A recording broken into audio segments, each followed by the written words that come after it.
ver se eu me explico melhor agora. Não sei. Eu em geral, assim, os poemas vão correndo na frente de mim, assim, eu não sei muito bem o que eles estão fazendo, né? E eu deixo um pouco eles irem correndo na frente. Depois eu vou lá, olho e falo, nossa, né, engraçado. É legal porque eles também podem me ensinar alguma coisa, de algum modo.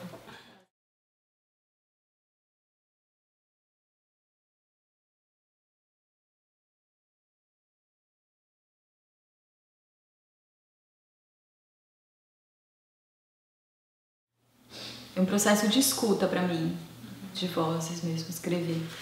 Escrever e escutar vozes, né? É um pouco isso. Outro dia a gente viu um documentário na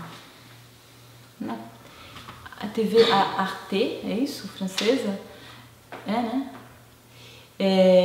Que é Escutando Vozes. Que é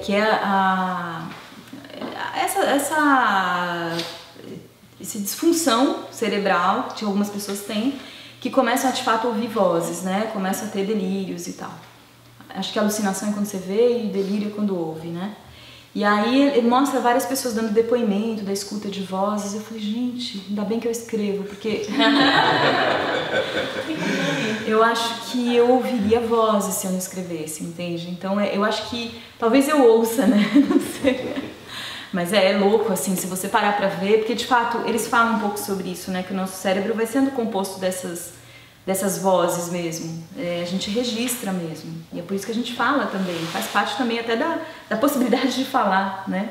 Poder registrar essas vozes, esses modos de algumas pessoas na nossa vida, o pai, a mãe, o jeito que, né, algum professor importante, alguma pessoa que você convive muito, um amigo seu, você começa a falar do jeito igual, quando é casado, né, um começa a falar do jeito do outro, porque a gente apreende isso, né? E algumas pessoas, quando elas não conseguem de algum modo concretizar, objetivar isso, elas internalizam e começam a ouvir essas vozes. Então a gente concretiza, às vezes vem a voz da nossa mãe na cabeça, a gente sabe que é a nossa mãe falando, né? Então vem a voz do marido falando, não fala isso, fala aquilo, não sei o que, né? Aí você sabe que é ele falando, senão você de fato ouviria, né? E as pessoas ouvem de fato, né? Muito interessante o documentário, porque também tem um respeito, né? Aquele louco que ouve voz. Não, é da gente isso, né? Então eu acho que quando eu escrevo, é sempre porque veio alguma voz, assim. Aí eu vou lá e vem com algum sentido, com alguma sensação, e aí eu vou esmiuçando. Mas tem a voz o tempo todo quando eu tô escrevendo. E aí atualmente eu não preciso mais ler em voz alta, assim. Eu já consigo, ao ler, eu consigo... Mas escrevendo qualquer coisa, não só poema. Quando eu escrevo ensaio também, quando eu escrevo qualquer e-mail, sei lá. Eu vou ouvindo aquela... Eu gosto de reler, porque daí eu ouço, tal. Então não tem muita diferença pra mim falar ou não falar em voz alta o poema. Eu ouço a voz, assim. E acho que é uma coisa que é uma capacidade também que o ser humano tem, que a gente desenvolve. Né? Então eu falo para os meus alunos, leiam em voz alta, porque eles não estão ouvindo quando eles estão relendo as coisas deles, né? Então é uma coisa que a gente pode desenvolver, porque o homem antes só lia em voz alta, né? E ele não tinha a capacidade de ler em silêncio. Então é uma coisa que a gente pode desenvolver, eu acho, que é a escuta de vozes, que é essa coisa de que toda voz é composta de muitas vozes, né? Então toda voz é um selecionar de voz em meio a muitas vozes. Toda voz é uma criação de fluxo entre vozes desconectadas, digamos. Sou eu que crio a conexão de vozes que estão dispersas e separadas e cortadas entre si, portanto, né? Então eu crio uma continuidade do descontínuo, né? Então esse eu, ele não é uma plena continuidade, mas ele é uma tentativa de criar uma continuidade em meio ao descontínuo das vozes que me compõem também, né? Tem uma brincadeira, a gente estava falando do Fernando Pessoa, né? Tem uma imagem, uma brincadeira, que é uma brincadeira também, do Antônio Tabucchi, que faz tem vários romances em que ele coloca o Fernando Pessoa, né, como personagem, e no Sostiene Pereira, Firma Pereira, não tem o Fernando Pessoa nesse romance, mas tem uma cena em que o Pereira vai para uma clínica de reabilitação. O Pereira é o personagem principal. Vocês viram esse filme? A Firma Pereira. Porque tem um filme que foi feito com o Mastroianni, até, que foi baseado nesse romance do Tabucchi. E tem um momento em que ele vai para uma clínica, o Tabucchi, para se curar, não sei o quê, e ele encontra um psicanalista que chega para ele e fala assim: nós somos compostos de diversos eus, né? Só que o problema é que a gente tem sempre não um problema, mas enfim, é do homem isso, né? De que ele tem sempre um eu hegemônico, que é como se fosse um eu que assume o lugar dessas pequenas alminhas e toma digamos, é um eu, um tirano, é um eu tirano que submete as vozes de todas esses outros euzinhos que a gente tem, né? Só que chega uma hora que às vezes algum outro euzinho quer submergir aqui e o eu hegemônico não deixa. Só que chega uma hora que ele começa realmente a aparecer e aí ele destitui o eu hegemônico, né, e manda ele embora e aí você ganha uma nova subjetividade, né? Então ele está falando dessa dinâmica a partir do Fernando Pessoa, pensando isso, né? De que você às vezes você tem uma voz que fala mais alto, tem pedacinhos que às vezes assumem a predominância, o protagonismo, né? Assume o protagonismo, enquanto que outros ficam mais aqui olhando, né? E aí, então essa dinâmica dessas vozes que nos constituem, né? Então, quando você falou isso do entre, eu acho que o entre é estar entre essas vozes, mas sempre uma acaba submergindo, né? Despontando.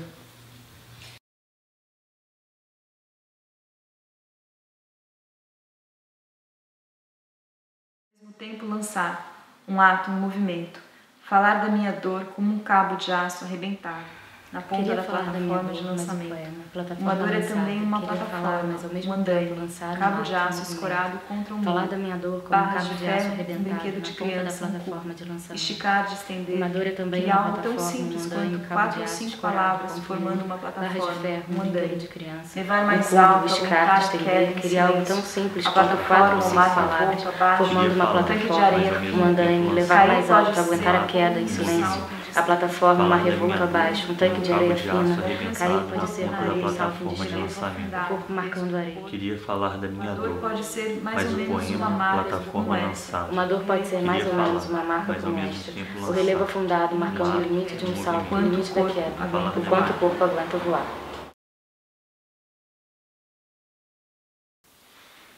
Queria falar da minha dor, mas o poema, plataforma lançada. Queria falar, mas ao mesmo tempo lançar, um ato, um movimento. Falar da minha dor como um cabo de aço arrebentado na ponta da plataforma de lançamento. Uma dor é também uma plataforma, um andaime, cabo de aço escorado contra um muro. Queria falar, Barras de ferro, um brinquedo de criança, um cubo. mas ao mesmo Esticar, tempo de estender. lançar. Queria falar da minha dor, Um ato, mas o Queria poema falar da minha Plataforma dor, Lançada queria mas o falar. poema, falar da minha dor, Mas ao plataforma mesmo lançada, tempo, lançar queria um falar ato, um como um movimento, cabo mas ao de falar mesmo da aço tempo minha dor. lançar Como um um ato, cabo um de aço movimento, arrebentado na ponta falar da da minha plataforma dor de como um cabo de aço lançamento. arrebentado Uma dor na ponta da é também uma plataforma de plataforma, lançamento. uma plataforma, Uma dor é andaime, também uma plataforma, cabo de aço um escorado andaime, contra o muro, cabo de barras aço de escorado ferro, contra o muro, cabo de aço, barras de ferro, um escorado brinquedo de contra o criança, de estender. um cubo, esticar, barras de estender. ferro, Queria falar da minha dor, mais o poema, um plataforma brinquedo de lançada. criança, Mas ao mesmo tempo Queria lançar. falar, mas ao mesmo tempo Um ato, lançar um um movimento. ato, um movimento. Falar da minha Falar dor da como minha um dor, cabo de aço cabo de aço arrebentado arrebentado na ponta da na plataforma de plataforma lançamento. Uma dor é também Uma dor é uma também plataforma, uma um andaime, simples, cabo de aço quatro escorado aços contra um escorado muro, contra um muro, barras de ferro, barras de Queria ferro falar, de mas ao criança, mesmo criança, tempo esticar, de lançar estender. Uma dor é E algo também tão uma simples plataforma como falar falar da minha cinco dor, palavras, cabo de cabo aço de aço escorado arrebentado um andaime, na ponta levar da mais barras de alto, ferro, um aumentar a brinquedo de queda, Queria algo tão criança, simples a quanto plataforma, quatro ou esticar, cinco palavras estender. formando uma Queria algo plataforma, simples, um quatro ou andaime, cinco palavras, levar mais alto, aguentar a queda, a plataforma, uma revolta, abaixo um tanque de areia fina, cair. abaixo, pode ser areia, como um salto de escada, cabo de aço, areia, salto de voando na areia, um relevo afundado, peso mais ou menos uma marca da plataforma. O relevo afundado marcando o limite de um salto, o limite da queda, quanto o corpo aguenta voar. O relevo afundado, peso do corpo. Uma dor pode ser mais o quanto o corpo aguenta voar. Nesse poema tem isso, principalmente, né, para voltar no poema. Tem essa questão do salto necessário, que é a imagem do salto de varas, assim, né, que é o vazio necessário, o silêncio necessário, o vazio, o zero necessário, né, o ponto zero. necessário para você mudar, né? Aquele tipo ponto de mutação, sei lá, é o corte, né? É onde as coisas... É aquele milímetro onde uma coisa deixa de ser uma coisa e vira outra coisa, sabe? Aquele momento do clique, que é necessário, né? Agora, se você só fizer isso, né? Aí é loucura, né? Aí é a morte, né?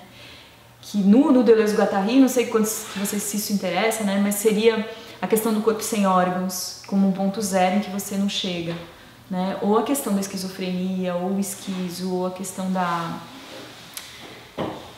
do corte, do entre, né? Então esse momento em que a atualização, o acontecimento, né? Em que alguma coisa se atualiza, né? Que é quando vem o novo, mas que é também quando vem a morte, que é também um buraco negro, que é também o quanto que você aguenta voar e o quanto você aguenta cair, né? Então eu acho que é um poema que catalisa uma poética mesmo, talvez por isso ele tenha chamado muita atenção, né? Por ele catalisar uma poética que me interessa, né? E em relação a isso eu pensei também em uma outra questão que vocês falaram, acho que da continuidade, que vocês estavam falando da continuidade, desse fluxo que é um fluxo de corte, né, que tá aí, eu acho. Então assim, como você... De nada adianta o fluxo costumeiro, né? Você tem que ter os cortes para que isso vire um fluxo que interesse. Mas sabe que eu gosto desse poema, acho legal eu gosto desse poema porque eu consegui construir uma imagem, que às vezes eu, sei lá, às vezes as imagens escapam demais. Mas ali a imagem, ela tem vários sentidos, assim, ela construiu um negócio, assim, né? Amarrou, eu achei interessante, assim, é como se eu resumisse uma poética ali, por isso que eu acho um poema importante, assim, nesse sentido. Mas, tem uma construção... Sabe aquele trabalho do músico, assim, do músico que tem que quando vai improvisar... O Deleuze fala muito disso também, né? Porque o improvisar é muito difícil, né? É como se você tivesse que estar muito fluente naquela língua para você poder improvisar, né? Então, teu corpo construiu muito, ele treinou muito, ele tem muito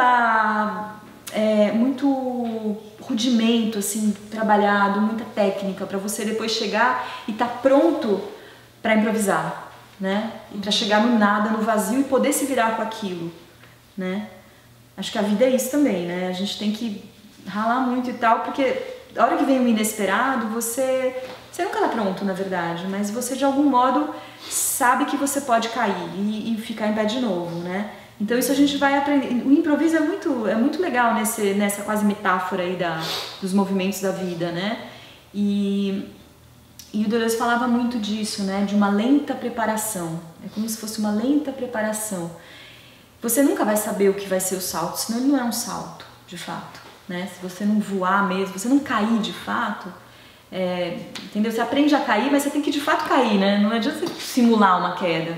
Tem muita arte que é simulação da queda, né?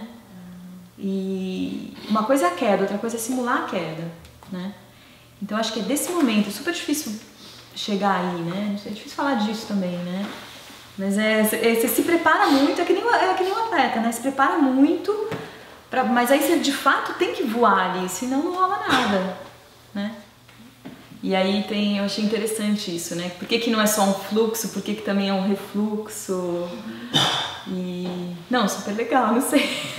Não sei o que responder a isso, né? Não, acho que não, tô brincando, porque quando vem as leituras você pensa uma coisa a mais, né? Isso me acrescentou, assim, pensar, é verdade, é um fluxo e um refluxo, né? E por que algumas coisas a gente não consegue engolir, né? Então, assim, o que a gente faz com as coisas que a gente não consegue engolir?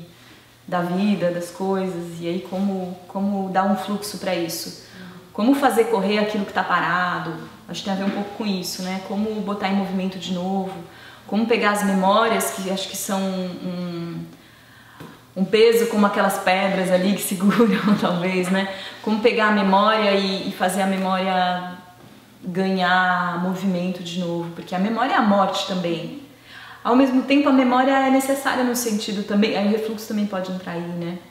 No sentido de que as coisas não só passem, porque as coisas não só passam, elas também ficam, né? E como que, então, pode ser um ficar com mais movimento, né? Ou seja, há também a necessidade, como somos seres humanos, né, de uma assimilação das coisas. Então a gente está gravando aqui, né? Existe um tanto da memória que é necessário, é óbvio, né? Senão a gente não faria nada, né? Que é o que o Deleuze vai chamar talvez de consistência, né? Que é necessário criar consistência, senão tudo vira um fluxo desenfreado esquizofrênico, né? Então, como captar um pouco desse fluxo que está na dinâmica esquizofrênica também, né? Mas transformá-lo em alguma coisa. Acho que o sentido ele precisa do refluxo também, né? O sentido é essa dinâmica de fluxo e refluxo, né? Ou de fluxo e contenção, ou como o Deleuze e Guattari falam no Antiédipo, né? Que é fluxo e corte de fluxo, né? Então é um fluxo que é o fluxo do desejo que só corre porque corta. Então é um fluxo de cortes, digamos. Aí a gente pode fazer várias brincadeiras com isso, né? Que se só correr não fica nada, né? Um pouco, né? Então a gente precisa desses cortes que fazem correr em outras direções também, né? Que são as conexões. Então eu acho que tem um pouco a ver com isso, né? Você vê, por isso que acho que é um tipo de, às vezes, de pensamento que me ajuda a entendi, porque às vezes eu não tinha palavra para entender isso, né? Para entender essa necessidade ao mesmo tempo de cortar e de correr, e de fazer correr. Como entender isso, né? Mas aí no som é que vem parece que a continuidade vem no som, né? E então o leitor talvez precise continuar, eu como minha leitora é um pouco isso, né? Como se eu precisasse continuar lendo, mesmo sem entender o que está acontecendo. Então, sem entender no sentido da significação. Então, ou no sentido da significação, de onde vem a história também, o enredo, né? Então, eu preciso continuar correndo, eu preciso continuar porque há uma continuidade de um fluxo sonoro que me impele a isso. Então, eu preciso continuar, mas eu não tenho uma continuidade de significado. E aí é nisso que o sentido vai se dar, né? Um pouco esse sentido que vem não restrito ao significado. Haveria alguém de trás das cortinas, quando as luzes se acendessem, quando as cortinas se abrissem. Haveria alguém ali ao fundo de costas, haveria um corpo de costas. Alguém que respira, inspira e expira profundamente, o corpo ondulando na velocidade do ar. Alguém ali no fundo apontou. Veja um corpo estendido em pé, uma sombra rarefeita. Haveria uma silhueta desconhecida. Alguém de trás das cortinas, quando as luzes se acendessem. A respiração conduzindo, o movimento no lugar. Micromovimentos ondulatórios, o diafragma contraindo, dilatando. Quando as luzes se acenderam, ele gritou. Veja, há um corpo estendido, há um corpo deslizando entre as colunas de gelo. Alguém apontou, era uma voz masculina, uma voz. E as luzes se acenderam violentamente, ele pensando. Qual era mesmo o combinado? Daqui do alto que vejo é uma sombra, um corpo de costas. Alguém que respira, silhueta desconhecida, ali ao fundo de costas em pé, ondulando na velocidade do ar, na velocidade que não posso acompanhar. Daqui do alto vejo ondulações apenas e micromovimentos no lugar. De trás das cortinas haveria alguém. Logo que as luzes se acendessem, acompanhar os passos no lugar, as ondulações, as pequenas alterações do corpo que se contrai, se tensiona e em seguida se distende, se esparça, para novamente, logo no instante seguinte, se contrair.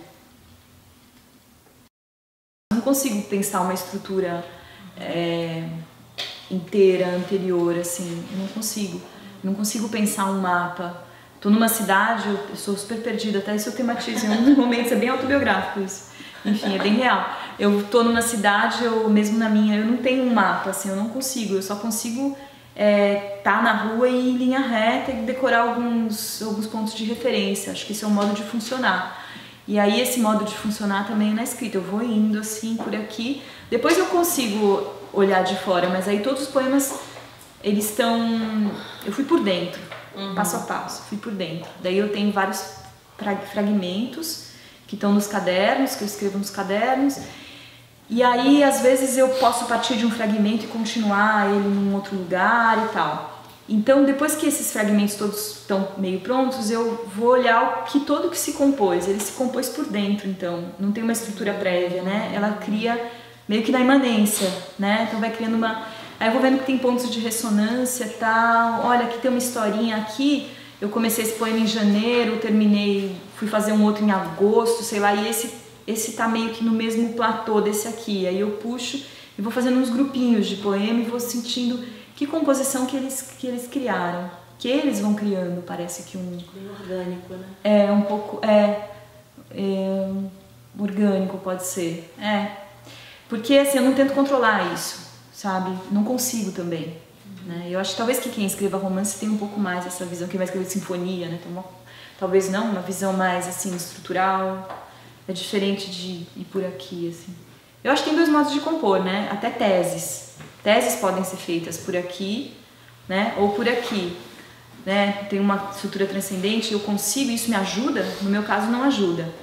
Eu vou meio por aqui, vou meio por baixo, criando os caminhos. E vou deixando também que os desvios vão sendo feitos e tal. Então eu não consigo estruturar antes. Aí depois eu separo o material e vou vendo qual que... E aí nessas alguns saem de fora, né? E eu vou criando a... E aí não, o que eu ia dizer assim, que na hora de criar a composição, aí eu penso no labirinto também. Eu penso, não vai ter saída isso daqui. Não vou criar uma coisa assim, né? Nem uma coisa que tem um ponto culminante depois, não. Eu vou pensar numa estrutura mais labiríntica. Né, que as coisas retornam, e quando elas retornam com alguma diferença no sentido de porque não volta igual, porque já tinha acontecido antes, então já não é a mesma coisa, esse tipo de... Então o labirinto, eu tô dentro, trabalho, depois eu saio e tento montar o labirinto de novo, né? O que faz a gente continuar e pular de um poema para outro é uma espécie de suspense que se cria porque a gente quer descobrir a história que está ali por trás. Né? E isso segura um pouco a gente, né? Mas será que esse ele é o mesmo ele do outro? Né? Será que a ela é a mesma ela? E aí, quer dizer, que bom que pode criar esse efeito também, né? Mas eu acho que, quer dizer, eu não parti dessa história, não tem uma história só, tem várias histórias de várias épocas e elas estão meio que picotadas também, né? E também tem essa tentativa de criar uma continuidade, é isso que eu lembrei agora, né, que eu achei interessante essa ideia de que, apesar das rupturas, tem uma tentativa de continuidade, né? Então, apesar da dificuldade de criar uma narrativa, a tentativa de criar uma narrativa. Então, quando alguém fala, tem uma narrativa, eu até acho legal, falar, parece que não ficou tão manco assim, parece que tem uma narrativa por trás. Mas não tem, né? Então, mas tem alguns personagens que retornam na minha cabeça que podem estar presentes em poemas que não estão necessariamente na continuidade uns dos outros. Se você fala assim, voltou aquele cara daqui, voltou aqui, né? E às vezes esse cara volta e ele vira uma mulher, entende? Então não tem um ele e um ela específico. Em cada poema eu tento ver como é que ficaria melhor. Então posso ter uma tendência a botar que é ele e tal. Os personagens da memória que voltam. E aí ele foi só um material inicial. E aí a história muda, vira outra história, né? E aí então de repente, mas aí pra eu diferenciar esses dois personagens é melhor botar que é um ele e um ela. E às vezes eram duas elas, por exemplo. Mas deixa eu botar um ele e um ela. Ou eram dois eles, deixa eu botar um ele e um ela. Pra diferenciar, porque em geral eu não trabalho com nomes. Já fiz poemas com nomes, né? Seria uma outra... Às vezes eu acho que marca demais, prefiro deixar mais aberto, então... Aí vira uma brincadeira de pronome mesmo, né? Quase aleatório às vezes, né? Mas no sentido de... Aleatório assim, no sentido de não remeter necessariamente a um masculino ou a um feminino, né? Que é uma coisa que eu não trabalho mesmo, pelo menos não conscientemente, né? Na minha poesia, de se é mulher, se é homem, se não é homem, sei lá. Se é uma relação amorosa necessariamente, porque... Não é o que eu tinha em mente, isso é interessante, né? Não é o que eu tinha em mente e nem estava vivendo na minha vida, necessariamente uma separação de um casal, né? Que é uma das narrativas dos enredos encontrados no texto do Bruno, né? Porque tem alguma coisa no texto dele em que ele pressupõe, em alguns momentos parece, depois, né? Deixa eu conversar... que teria uma estrutura romanesca no sentido de que haveria um enredo, né, por trás, e esse enredo eu mostro mais ou menos, vou mostrando sei lá, os poemas mostrariam em meio que em janelas entreabertas que abrem e fecham um pouco dessa história, e essa história estaria por trás. Quer dizer, eu achei que você fala isso em alguns momentos, né, no texto, e aí... Por um lado eu pensei, que bom que o livro consegue causar esse efeito, né? E eu acho que, daí eu pensei depois em seguida, que bom que, eu acho que ele caiu na minha armadilha, eu pensei. E aí eu pensei também, que bom, ou ele está denunciando que alguns leitores, também poderia ser outra hipótese, né? Está denunciando de que alguns leitores podem cair nessa armadilha, né? De que haveria uma história por trás, que segura tudo, né? Que é um enredo de tudo. Eu fiquei em dúvida, né? Qual era a sugestão de leitura. De fato, não é um livro desde o segundo livro do Nessa Cidade Abaixo dos Teus Olhos, não são livros de poemas avulsos. Por isso que não tem título, por isso que tem uma continuidade. Enfim, eu tento simular uma continuidade. Acho que existe uma simulação de uma continuidade, né? Um esforço de continuidade também, né? E ao mesmo tempo uma constatação de algumas continuidades inevitáveis, né? Então, aquela coisa do poema contínuo do Heberto Helder, né? De que é como se estivesse sempre reescrevendo. E às vezes eu me sinto reescrevendo o mesmo poema, super repetitiva, não sei o quê. Então isso pra mim precisa virar uma ferramenta também de composição. Senão eu simplesmente vou falar, que repetitiva que eu sou e não vou escrever mais, né? Então como criar outras formas de lidar com as nossas próprias repetições também, né? Então isso começou no segundo livro e muito também por conta do nosso trabalho de leitura, em que a gente começou a inserir eu e o Silvio, né? A gente criou esse trabalho de poema em música, que era ler os poemas com algumas intervenções eletrônicas em tempo real, e aí com isso ir criando uma espécie de música da fala. E o que mais chamava atenção nesse trabalho é a oscilação rítmica. Então, como que você cria ilhas de silêncio, momentos de continuidade, pausas, lentificações, acelerações, né? E a nossa fala é isso também, a gente acelera, para, né? Então essa brincadeira de rítmica, né, foi modificando também o modo que eu encaro tanto os poemas quanto a relação entre os poemas. Eu acho que mesmo no livro de coletânea de poemas avulsos existe uma continuidade entre os poemas que se cria na leitura, né?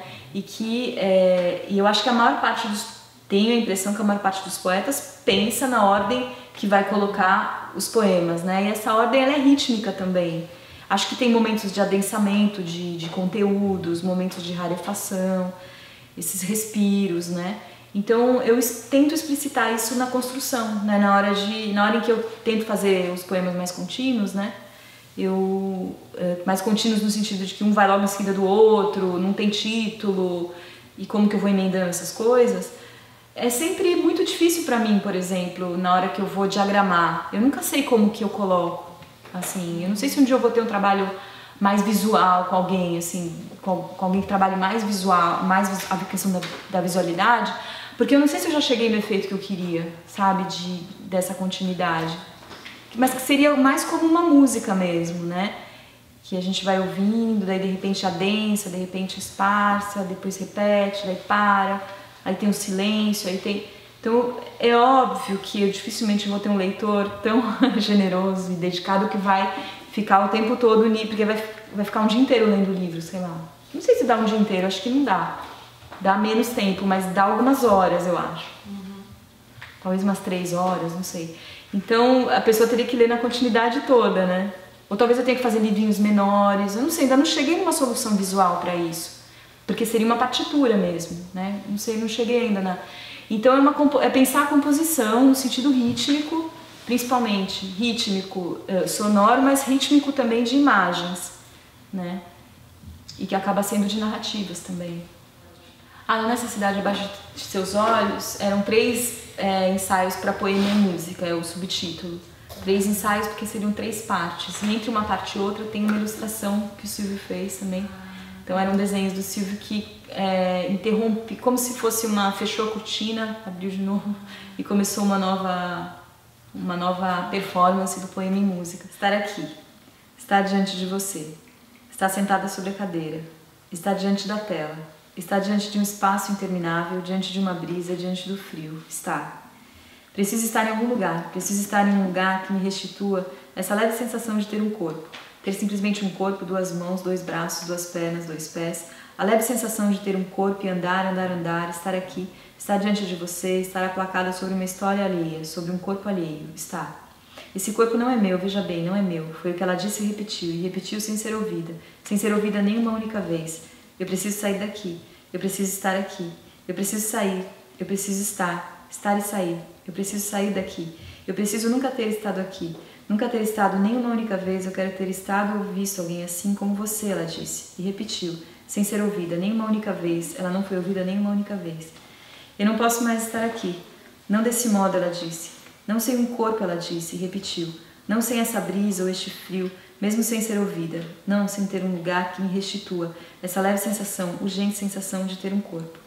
Eu preciso sair daqui, eu preciso estar aqui, eu preciso sair, preciso estar, eu preciso de um corpo apenas um corpo, um lugar, para morar, para estar aqui, estar diante de você, estar nesse espaço interminável. Não, eu não posso estar diante de você, estar nesse espaço interminável, não sem antes ter um corpo, não sem antes ter meu corpo de volta, não sem antes ter essa leve sensação de ter um corpo e um lugar. É super importante essa pergunta, porque eu acho que é a questão das distâncias mesmo, né? Que a partir do Deleuze também, tenho pensado já há muitos anos sobre essa questão da distância na constituição do próprio sujeito, né? Então, como que nós somos feitos de distâncias, né? Então, o tempo todo, que distância que a gente cria de modos inconscientes, principalmente, sobretudo, né? Distâncias inconscientes em relação a espaços, a vozes, a elementos, a coisas, portanto, também a pessoas, né? Então, nós somos nossas distâncias, né? Ele vai dizer. Eu acho super interessante isso, porque o sujeito ele não está se constituindo sozinho, ele se constitui justamente nas relações. Ele só existe nas relações, ele é um entre, né, realmente. E ele é um entre do quê? O entre é o quê? Ele é distâncias, né? Então, como que eu me aproximo ou me distancio e o que me faz aproximar, o que me faz distanciar? E isso é terrível, porque a gente não tem o menor controle sobre isso, né? O que me faz aproximar de determinadas ideias também, ou de determinados espaços, luminosidades, temperaturas, tudo isso, né? Então, nós somos nossas distâncias, né? Então, é por isso que eu falo que essa questão da distância, eu acho que ela é muito delicada e muito profunda, assim, muito difícil e muito importante, né? Então, só para dizer uma coisa, né, sobre isso, acho que é um problema para mim isso também, né, pessoal até, assim, né, não sei,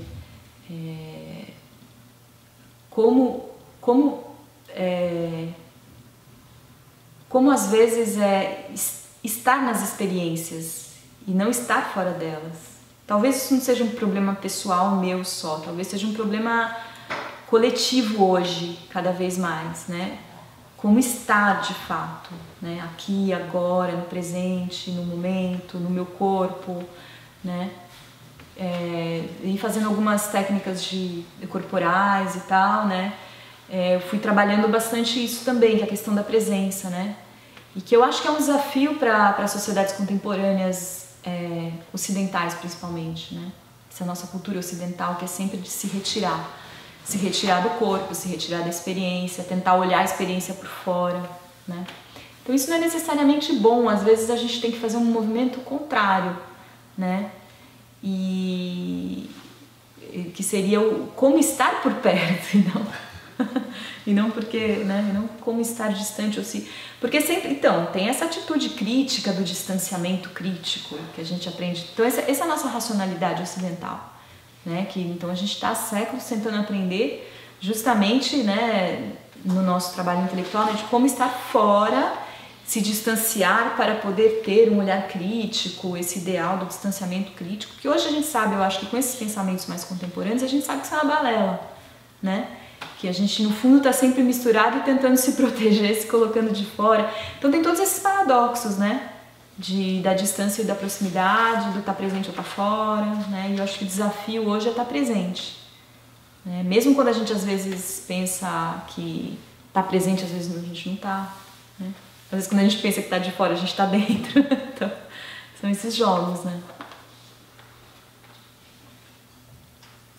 Acho super bom isso, né? Essa coisa de que você tem cada vez mais, né? Poetas pensantes, né? Então, não estamos sós, né? Então, que bom que tem muitas pessoas aí que... E eu acho que isso faltava muito no Brasil, sobretudo, assim, né? Então, acho que a gente está no começo, assim, né? De uma arte que consegue se pensar ao mesmo tempo que se faz e que também não é aquele pensamento de fora, né? Assim, sobreposto, mas é um pensamento de dentro que as coisas vão meio que correndo juntas, né, do fazer o poema, pensar o poema, isso vai meio que trabalhando junto e tal. E eu acho que pensamento é corpo, né, ou pelo menos ele sempre implica uma posição do corpo, né, o pensamento. Pode ser uma posição cartesiana. Como é que é um corpo cartesiano?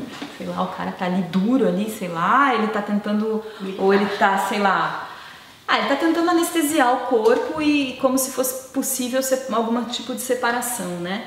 Mas eu acho que desde do Nietzsche a gente sabe, né, que todo pensamento responde a uma forma de vida, né, e uma forma de corpo. Então todo pensamento ele vem em função de algum tipo de vida que está tentando sobreviver. E aí cada pensamento meio que responde a um modo de vida que interessa para aquele corpo, né? Para mim pode ser útil um tipo de pensamento, para você outro. Enfim, né, para um grupo é sempre um coletivo, digamos, pensando que o eu é sempre um coletivo. Quando eu estou falando eu não estou falando só eu, Anitta, né? Estou falando o meu corpo precisa de um determinado tipo de pensamento, né, para ele continuar vivo. E esse pensamento ele diz de uma comunidade, porque eu não vivo sozinha, né? E então os pensamentos eles respondem a determinados modos de vida de coletivos. Quando Nietzsche fala, ele está pensando em coletivos, né?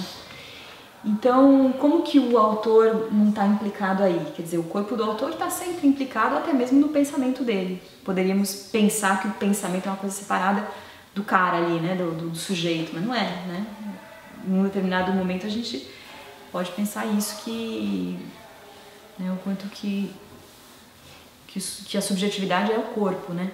Mas é lógico que o autor, que o Barthes matou, que o pós-estruturalismo dizia tá morto e tal, acho que é uma discussão teórica de um tipo de sujeito que é um sujeito, um certo modo de pensar o sujeito, né? Então, assim, tinha muito essa discussão do sujeito burguês, né? Então, uma literatura que mate o sujeito burguês. E que, eu não sei, eu acho que esses problemas não são muito tanto os nossos problemas hoje. Mas a gente tem um problema também nesse sentido, que acho que talvez a gente precise pensar, que é muito mais esse sujeito, esse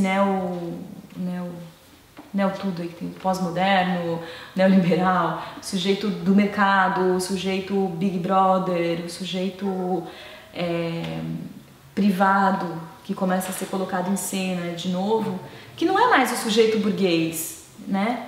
É uma outra forma de subjetividade, também homogeneizada, também estereotipada, também muito pouco singularizada, né, também pasteurizada, talvez uma reedição do sujeito burguês, eu não sei, mas que está aí, que está nas redes sociais, que está na mídia, que está né, e isso assim, isso tem aparecido, você está falando da produção contemporânea brasileira, né, não só brasileira, mas vamos pensar aqui no nosso cenário.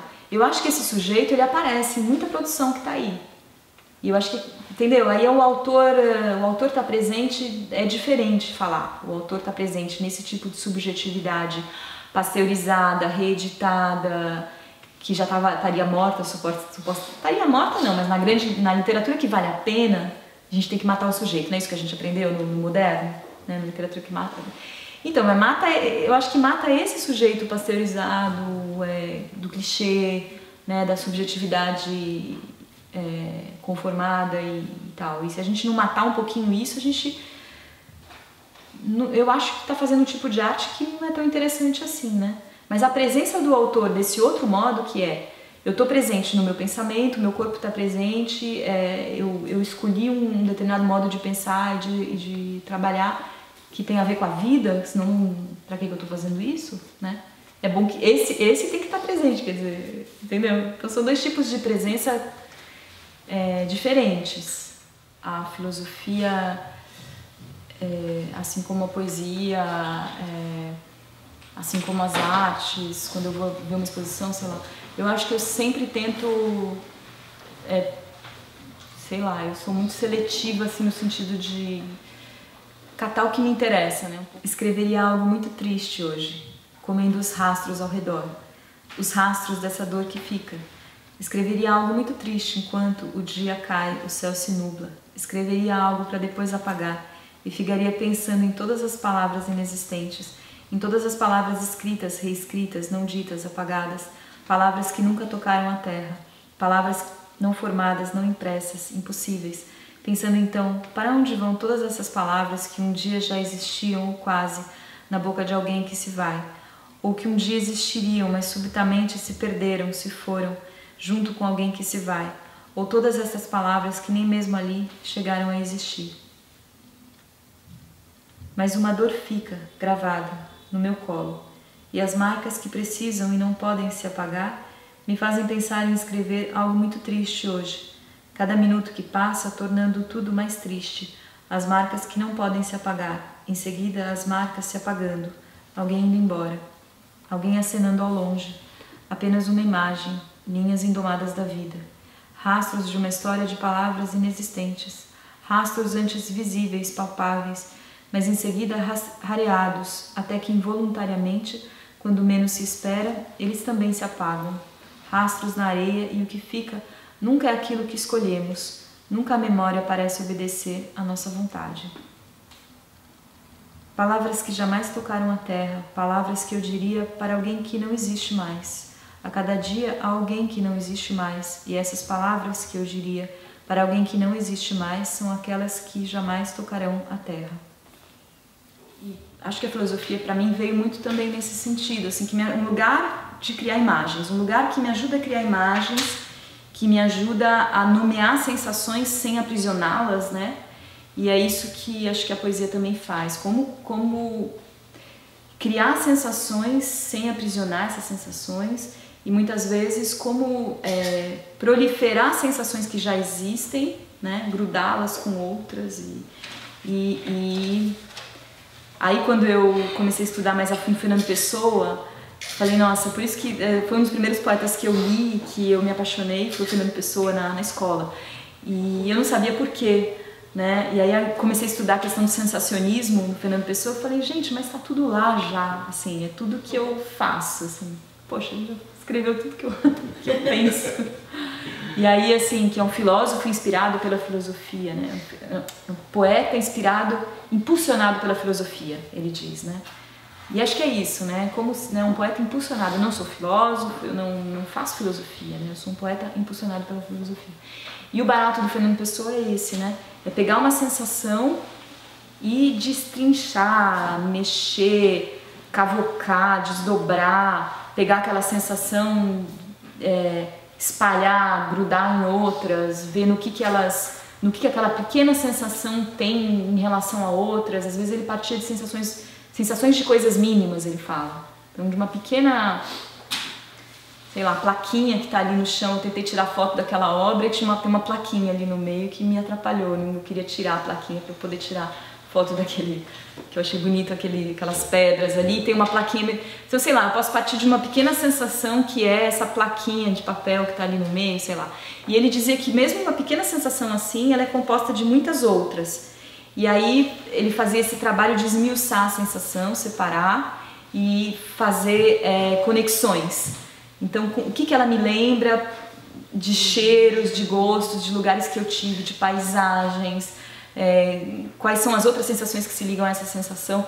Então ele ia desdobrando, até que aquela pequena sensação que disparou aquilo eu já nem sabia mais o que era, que objeto que tinha dado origem àquela primeira... aí a gente pode conversar sobre isso também, no que o Bruno escreveu um pouco sobre essas narrativas dispersas que estão que compõem os livros, né? Que na verdade para mim são muitas narrativas misturadas, né? E o trabalho é um pouco esse, né? Você parte às vezes de um fato que você viveu, de uma pessoa que você conheceu, e aí assim, que sensação que tá ali? Por que isso me veio na cabeça, né? Aí essa sensação ela vai sendo segundo Fernando Pessoa, seria analisar a sensação. Ela vai sendo analisada e desdobrada, né?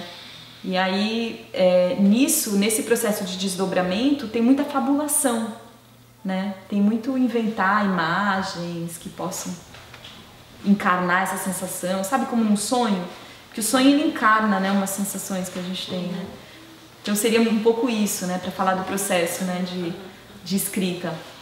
Então ele é bem fragmentado, bem fragmentário e ele tem a ver com essas conexões novas, né? Criar conexões novas. E aí por isso que as narrativas são... Eu adorei, assim, quando eu descobri que eu podia não escrever uma história, sabe? E aí é legal, então eu acho que eu nunca vou escrever um romance. Nós falamos sobre isso uma vez, né, Albert? Então, mas também é uma frustração, porque eu gostaria muito de saber contar histórias, eu adoro ouvir histórias, e eu não consigo. E aí, isso era uma coisa ruim pra mim, como se fosse um grande defeito meu de não saber contar histórias, né? E aí, de repente, eu descobri que na poesia eu posso escrever histórias pela metade, que o personagem muda de cara, que de repente interrompe no meio, que não tem um ponto de culminância, que não tem um conflito, ou tem só o conflito, mas não chega em lugar nenhum, que é um pouco como é a vida, né? A vida é essas... Então eu acho que as conexões têm a ver com isso, né? Tem uma música? Esse tema é gigante, né? Assim, e eu queria muito em algum momento organizar essa questão, assim, porque eu acho que ela é... Eu sempre pensei, sempre parti do específico mesmo, de um certo pensamento que me interessava para o meu poema, digamos, né? Mas eu acho que eu teria essa necessidade de pensar isso de um modo mais geral, mas não vou falar muito disso, assim, porque eu acho que é muito, enfim, é bem difícil, né? É complexo isso. Mas pra mim, então eu vou começar falando como que chegou isso pra mim, vai, tentar organizar por aí. Eu comecei a escrever escrevendo, né? Então não é que desde o início tô lá com a filosofia, não. Mas, paralelamente, nos meus estudos na universidade e tal, eu comecei a me interessar por alguns pensadores, alguns filósofos já contemporâneos, assim. Comecei estudando, assim, o primeiro filósofo que me despertou alguma coisa, que eu acho que é de ordem poética também, né, foi o Foucault, Michel Foucault. E isso foi na faculdade e tal, e foi meio que simultâneo eu ir me descobrindo... pensando poesia e pensando filosofia ao mesmo tempo, não sei, não tinha muito onde começava um, onde acabava o outro, enfim, as coisas estavam meio juntas. Então eu comecei trabalhando com Foucault na faculdade e quando eu fui para o mestrado, eu tinha claro que eu queria ir para alguma coisa que trabalhasse com pensamento, com filosofia, mas não sabia ainda quem e o que e qual pensamento, né? Achava que era com Foucault também, mas é engraçado assim, porque eu entrei para trabalhar no mestrado e eu fui para comunicação e semiótica e eu não tinha certeza se eu ia trabalhar com literatura. Então não foi assim, vou estudar teoria literária, vou estudar crítica literária, como talvez seja a maioria, né? Aqui, né? Eu fui querendo pensar, entendeu? Querendo trabalhar alguma coisa com filosofia, alguma coisa que me fizesse pensar. Então, não era tanto a literatura quanto talvez a filosofia que me faziam pensar, né? Então acho que eu parti mais da filosofia. E aí, no mestrado, eu comecei achando que eu queria fazer alguma coisa com a questão da loucura, da arte da loucura. E aí eu estava lendo a história da loucura do Foucault, então foi por aí que eu comecei a puxar alguns temas. E eu pensei em trabalhar com tinha tido a Bienal dos 500 anos e que trouxe as coisas do Museu do Inconsciente, então eu achava que ia trabalhar com isso. Mas aí já tinha a questão da escrita e aí eu não sabia como que eu podia conciliar essas coisas. Aí eu gostava do Nelson Rodrigues, estava uma bagunça, né? Então o Nelson Rodrigues e o universo da loucura e aí foi muito importante um grupo de estudo que o Silvio Ferraz montou na casa dele, que era um grupo de estudo sobre Gilles Deleuze. E aí tinha um grande amigo meu que estava nesse grupo, que é o Alessandro, que é meu amigo até hoje, a gente é muito próximo. Ele foi para filosofia mesmo, né, o Alessandro. E aí assim, vamos fazer esse grupo de estudo sobre Deleuze. E Deleuze para mim era um filósofo que eu tinha tentado muito ler E eu não tinha conseguido, assim. E eu sabia da relação próxima que existia entre o pensamento do Foucault e do Deleuze. Então eu falei, acho que pode ter alguma... Eu sentia... Foi meio um faro, assim. Eu sentia que no Deleuze tinha alguma coisa que poderia se aproximar do que eu estava tentando buscar, né? E aí eu fui pro grupo e aí, assim, fiquei meses. A gente fez 6 meses primeiro lendo Kafka por uma literatura menor. E eu acho que metade do período, ou quase todo o período, eu fiquei sem entender nada, assim. Eu não entendia nada o que era aquele negócio do Kafka, quer dizer, do Kafka tudo bem, mas o que era aquele negócio que o Deleuze e o Guattari estavam falando, né? Mas mesmo assim eu adorava estar no grupo, gostava de ler aquilo e tinha alguma coisa, assim, que era da ordem do não dizível, realmente, assim. Não conseguia expressar não conseguia formular o que era exatamente, né? E aí foi quando eu refiz o meu projeto de mestrado, consegui a bolsa e esse projeto ele foi refeito em torno de alguns poetas contemporâneos, pensando a questão da escrita, o que seria uma escrita louca, o que seria uma loucura da escrita. Então tinha meio que uma viagem nesse sentido, né? Que no início o Silvio comprou. É difícil um orientador às vezes comprar algumas loucuras da gente também, né? Então tinha isso, assim, vamos pensar o que seria esse mecanismo da escrita, que é um mecanismo, um modo de operar que teria a ver com o modo de operar da loucura, né? E aí daí comecei a ler o Antiédipo, o Platôs, e aí eu comecei a entender, como se eu entendesse uma língua nova, eu comecei a entender o pensamento do Deleuze e Guattari. E aí eu fiquei numas de como é que eu conseguiria conciliar, né, uma visão mais histórico-filosófica do Foucault, mais arqueológica, com uma visão mais, menos diacrônica e mais sincrônica, digamos, sei lá, do pensamento do Deleuze, que seria pensar mesmo esse modo de operar de alguma coisa que a gente poderia chamar de loucura. Então assim que eu comecei a estudar poesia, então foi pela filosofia, mas também não sei, mas também foi pela minha experiência de escrita, o que eu sentia que era escrever. Para mim tinha a ver com alguma experiência que aí o Deleuze vai falar, né, desse delírio da linguagem, né, de como que é esse fazer as palavras delirarem ou causarem um delírio, enfim. Era alguma coisa que se aproximava de uma experiência íntima minha de quando eu escrevia, de que de algum modo eu perdi o pé de alguma coisa, da realidade, de mim. Às vezes eu me sentia próxima de alguma fronteira né, que eu poderia até sucumbir, não sei. Então tinha um pouco como pensar essa experiência de escrever. E aí esses pensadores me ajudavam a pensar a experiência de escrever. Então é um percurso meio comprido, assim, nesse sentido, né, meio complicado. Que aí eu cheguei em alguns poetas que eu achava que teriam essa escrita meio louca, e entre esses poetas tinha Ana Cristina César, que pra mim era a mais obscura de todos, assim, né? E aí eu acabei focando o meu projeto só na Ana Cristina César, para pensar como que eu poderia, a partir desses conceitos, operar algum tipo de leitura na poesia dela que pensasse procedimentos loucos, digamos, que faziam a linguagem pirar um pouco, assim, né? Então eu parti do Deleuze, cada vez mais deixando o Foucault, indo mais para o pensamento do Deleuze, e foquei na Ana Cristina. Então meu mestrado foi Ana Cristina César e Deleuze um pouco, talvez muito ainda contaminada pelo pensamento do Deleuze, tentando entender aquele pensamento e como que ele poderia me ajudar a ler a poesia da Ana Cristina.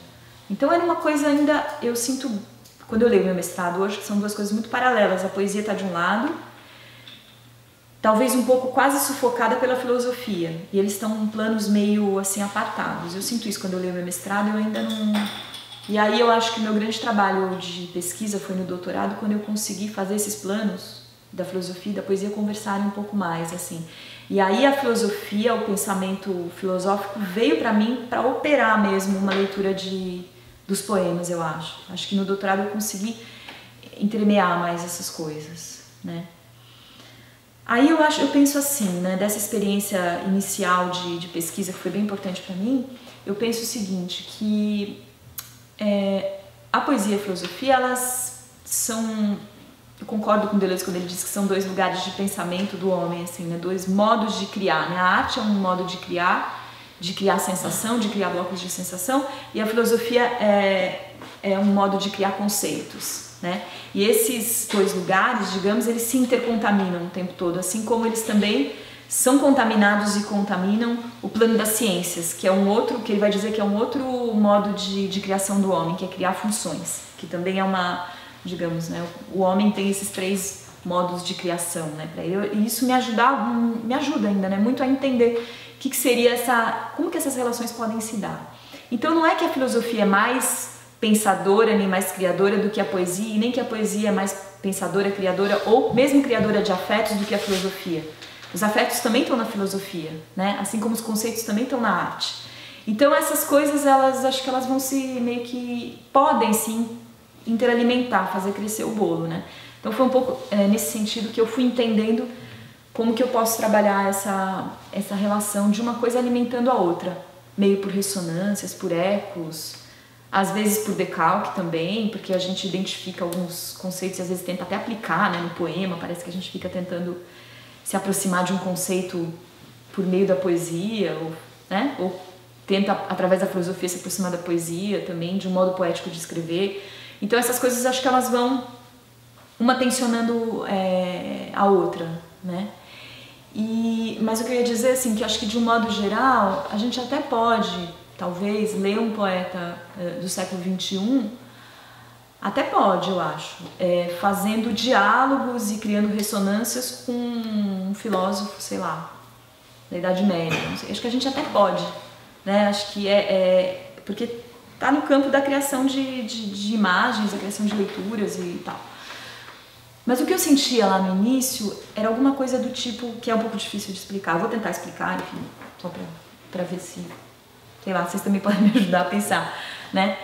Que era assim, que eu via no pensamento, na criação que estava na Cristina, na poesia dela, eu sentia que ali ela estava trazendo uma proposta que de repente, se eu estou lendo Kant, o Kant não estava me ajudando a entender. Ele não, sabe, alguns instrumentos que foram criados numa crítica literária, numa teoria literária muito ancorada na fenomenologia, na questão da percepção, em coisas perceptíveis e tal, eu achava que isso não me ajudava a criar instrumentos para ler aquele poema. Aquele poema estava tentando fazer alguma coisa e ele conseguia fazer e me dizer alguma coisa que estava para além desses instrumentos da teoria literária que operava ainda ou com a questão da representação, né? Ou com a questão da percepção, ainda muito ancorado na fenomenologia. Então, digamos, eu precisaria de E aí, bom, estaria junto, já estava lendo Deleuze, né? Eu sentia que aquele pensamento do Deleuze me ajudava, como se ele tivesse uma lente que podia captar algumas coisas que estão ali nesse poema, que talvez um pensamento anterior não conseguisse.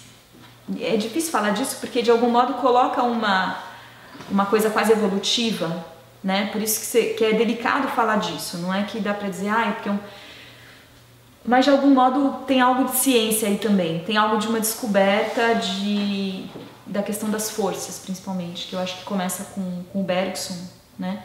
Então, poder pensar um campo de forças, poder pensar que nem tudo, que as coisas que estão aqui, elas nem todas são perceptíveis, a maior parte delas talvez não seja, né? E que a gente precisa às vezes de um pensamento um pouco mais sutil para... Eu acho que a arte do século XX começa a trabalhar mais com isso, assim como a ciência começa a trabalhar mais com isso e o pensamento filosófico. Então a gente precisa às vezes de uns instrumentos mais finos, assim, né? Então eu comecei a tentar entender isso, como que alguns pensamentos artísticos precisam de um determinado pensamento filosófico para poder serem colocados em movimento. Senão, talvez aquele pensamento filosófico que eu convoque não dê conta de movimentar as coisas que aquele pensamento artístico está movimentando, entendeu? Então, isso é uma questão que está comigo, assim, bastante, né? Como que, para mim, os pensadores principais ainda é o Deleuze muito. O Deleuze foi meio que um divisor de águas para mim. Um pouco Bergson, bastante o Foucault. O Agamben eu conheço pouquíssimo, mas eu percebo que porque tem muita ressonância do que o Agamben fala com o pensamento do Blanchot e do Foucault, né? O Blanchot para mim assim também é um grande pensador do contemporâneo, assim. Acho que ele nos mostra muito esses movimentos, né? Então, talvez essa ressonância com o Agamben tenha a ver com essa grande proximidade e importância do Foucault, do Blanchot, né? E no que o Blanchot tem de próximo ao Deleuze também. Um pouco do Nietzsche também, né? E que são pensadores que eu gosto de abordar nas minhas aulas também, né? Para pensar o contemporâneo. Porque eu acho que o contemporâneo ele tem esses... que o Duchamp falava dos inframans, né? Eles que são os inframínimos, inframagros, não sei como traduzir. São esses interstícios, assim, que desde a descoberta do microscópio, né, a gente sabe que o que existe não é só o empírico, assim, que a gente pode também, né, pegar e tal. Então, enfim, isso para começar a falar, né, eu já falei um monte, mas eu acho que é super difícil não restringir, entendeu? Para que a gente não faça da filosofia uma explicação da poesia, né? Esse tipo de coisa. Não seria por aí, né? A questão da performance eu acho muito importante na poesia, mas também em textos X, teóricos, filosóficos, sei lá, seja o que for que a gente for ler.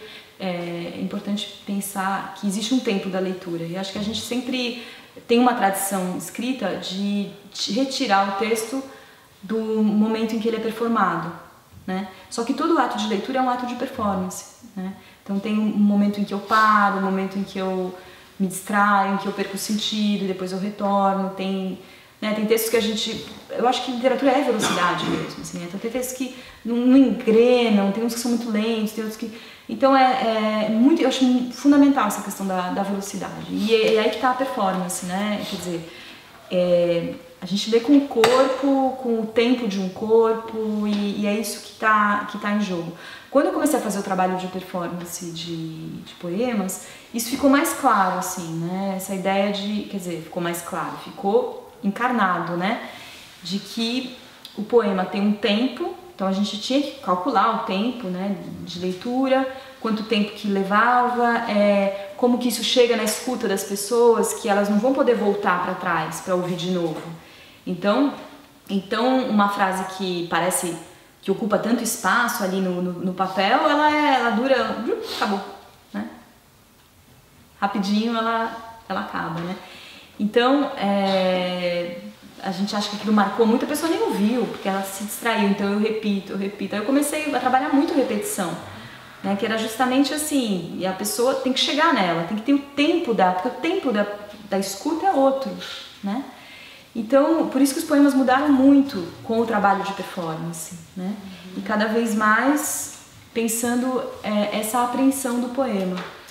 Né, como que o poema é performado na leitura mesmo, né, como que ele... E aí o Blanchot está super junto, né, nessa ideia de que o espaço literário é isso. O livro fechado, ele é quase como se ele não existisse, assim, né, ele vai existir no momento em que alguma coisa acontece entre o leitor e o texto, né, e é ali que ele vai a cada vez ser atualizado e vai ser outra coisa a cada vez, né, não tem como não ser outra coisa. Se na performance é isso, assim, nossa, se eu tropeçar numa palavra já era, porque já ficou tropeçado. Né, o público já me ouviu tropeçado, né? Então é muito interessante a experiência de passar pela performance.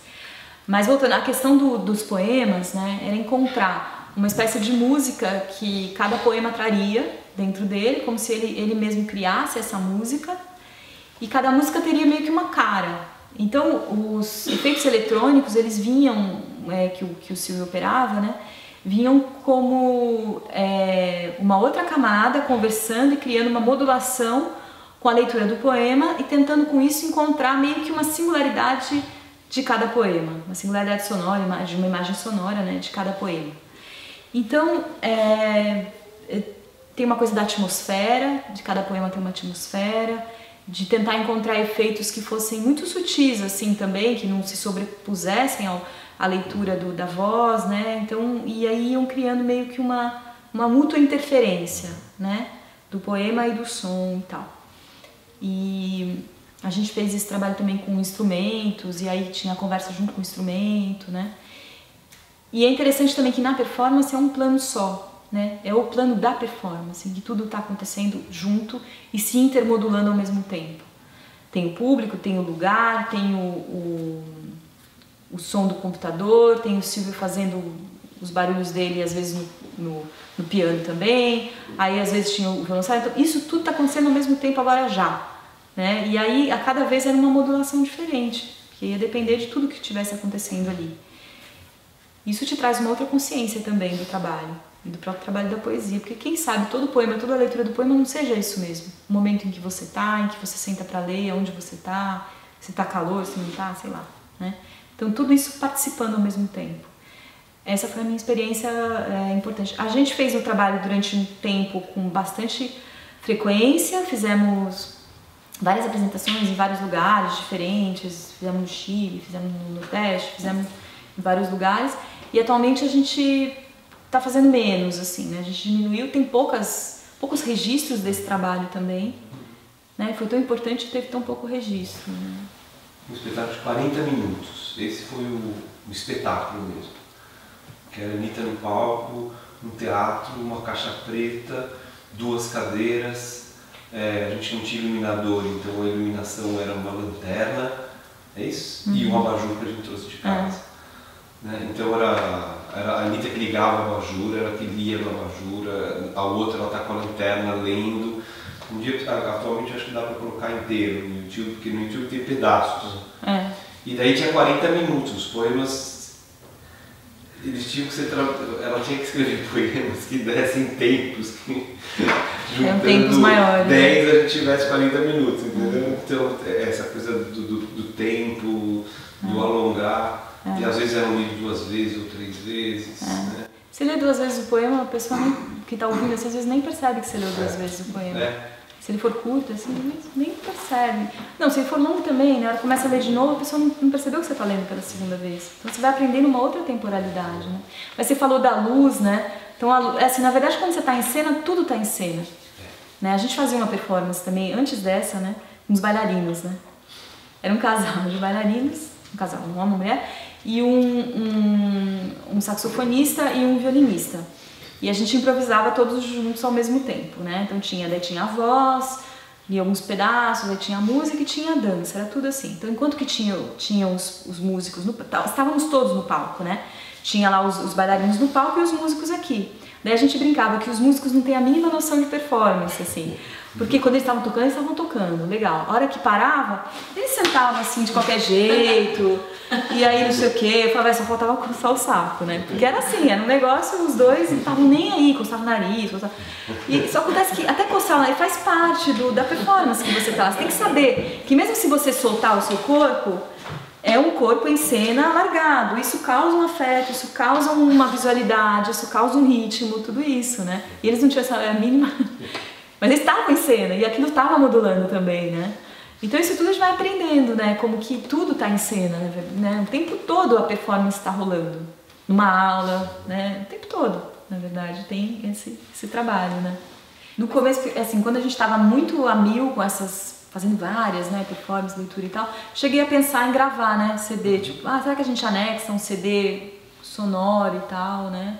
Mas poderia ser, hoje em dia é tão fácil fazer vídeo e poderia ser alguma coisa, né? Tem uma coisa que é importante, que foi o percurso. O percurso começou com muita eletrônica e no fim, que é Parque Lage, não tinha mais nada de eletrônica. Praticamente eu colocava o microfone com a Anitta e o que o software fazia era, ele reconhecia quando ela acentuava uma palavra, ele imediatamente mudava de caixa, mudava de alto-falante. Então, quando ela falava uma coisa que tivesse muitos picos, mudava muito rápido, poucos picos mudavam lentamente, mas não tinha mais eletrônica nenhuma. Daí eu falei para ela, o próximo é no gogó.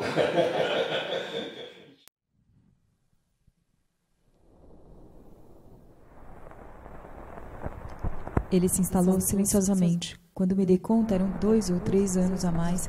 Em seguida, 20 ou 30. Quando me dei conta, tinha perdido o jeito de dizer, saia daqui. Você não foi chamado. Você não é bem-vindo aqui. De certo modo, tinha me acostumado com aquele ruído silencioso. Um baixo contínuo, um rio bastante lento correndo por baixo de tudo, por baixo do corpo.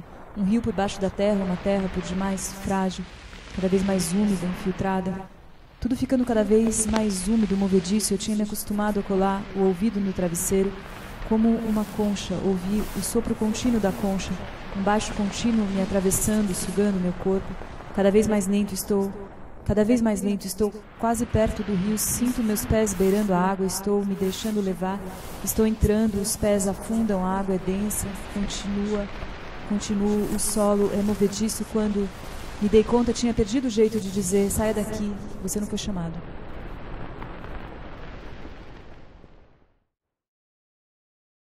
Eu sempre achei que daí, assim, precisaria ter um trabalho de voz mais, até para modular mais, para variar mais, isso que você falou, de um modo de ler. Eu acho que esses modos precisam ser mais variados, né? Eu passei a variar um pouco mais, assim, mas tem essa predominância de ler sempre rápido, de ler uma coisa que é um jeito meu de ler, enfim, que é o meu ritmo de corpo, sei lá, e aí eu acabo acelerando, enfim, é onde a voz fica mais confortável, mas aí fazer algumas variações, ler mais agudo, ler mais grave, ler mais pausado. Eu comecei a fazer algumas variações assim, até nesse vídeo tem um poema que é todo variado, assim, que vai fazendo várias diferenciações assim de voz e tal. Mas eu achava que a eletrônica me ajudava até nessa questão, sabe? Eu não sou uma atriz, eu não tenho um trabalho de voz e tal. E precisaria ter, eu acho, até para pensar numa performance da própria voz, e aí talvez precisasse ser uma outra proposta, não sei, são coisas a pensar, né? Mas o que eu ia falar é que a última vez que a gente fez, eu considero que a última vez desse trabalho, a gente fez em Quixeramobim, né, Silvio? Ah, sim. Que foi meio que uma reedição desse trabalho. Com o Manuel que a gente foi numa residência artística com o Manuel Ricardo de Lima, com a Júlia Studart e o Carlos Augusto Lima, e a gente montou uma reedição, digamos, desse trabalho com mais gente, com um pouco mais de cenário, e tinha um cineasta junto, né? E a gente apresentou nessa residência em Quixeramobim, depois a gente levou isso para São Paulo, num evento, e depois aqui no Sesc, né, de Jacarepaguá. A gente fez isso. E aí já foi um desdobramento do poema em música, com outros poetas também lendo, né? Com sobreposição de vozes. Então esses ecos do computador a gente fez com a própria voz, porque aí tinha mais gente lendo. Então, assim, é um trabalho que dá para fazer vários desdobramentos, assim, ler junto, ler separado, um intervindo no outro. Dá para ter muita ideia, assim, né? Assim, com a performance. E aí, eu acho que o trabalho para mim de escrita vem internalizar a performance na própria escrita, né? De absorver essas vozes no trabalho de voz, que é muito no trabalho de voz escrita. É difícil ainda para mim pensar nesse livro, né? Porque ele acabou de sair e o que eu sinto dele é talvez uma simplicidade maior, assim, né? Tem poemas menores. E tem muitos poemas que não são tão reiterativos, eu acho, assim, que eles são mais imagéticos. Eu sinto de um para o outro que eu estou trabalhando um pouco mais imagem, estou conseguindo trabalhar um pouco mais imagem. E antes as imagens eram mais difíceis de chegar ou mais nebulosas. Eu tenho essa sensação, não sei. Eu em geral, assim, os poemas vão correndo na frente de mim, assim, eu não sei muito bem o que eles estão fazendo, né? E eu deixo um pouco eles irem correndo na frente. Depois eu vou lá, olho e falo, nossa, né, engraçado. É legal porque eles também podem me ensinar alguma coisa, de algum modo.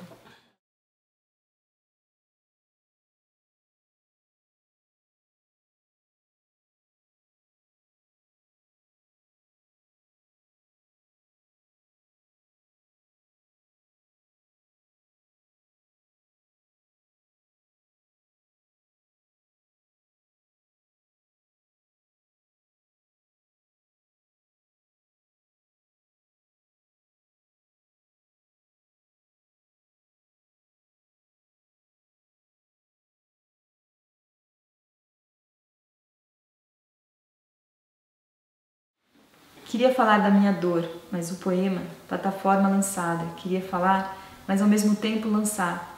Um ato, um movimento. Falar da minha dor como um cabo de aço arrebentado na ponta da plataforma de lançamento. Uma dor é também uma plataforma, um andaime, cabo de aço escorado contra um muro. Barras de ferro, um brinquedo de criança, um cubo. Esticar, de estender, Queria algo tão simples quanto 4 ou 5 palavras formando uma plataforma, um andaime. Levar mais alto, aguentar a queda em silêncio, a plataforma, o mar revolto abaixo, um tanque de areia fina. Cair pode ser como num salto em distância, o corpo marcando a areia, o alcance do corpo na areia, o relevo afundado, o peso do corpo. Uma dor pode ser mais ou menos uma marca como essa, o relevo afundado, marcando o limite de um salto, o limite da queda, o quanto o corpo aguenta voar.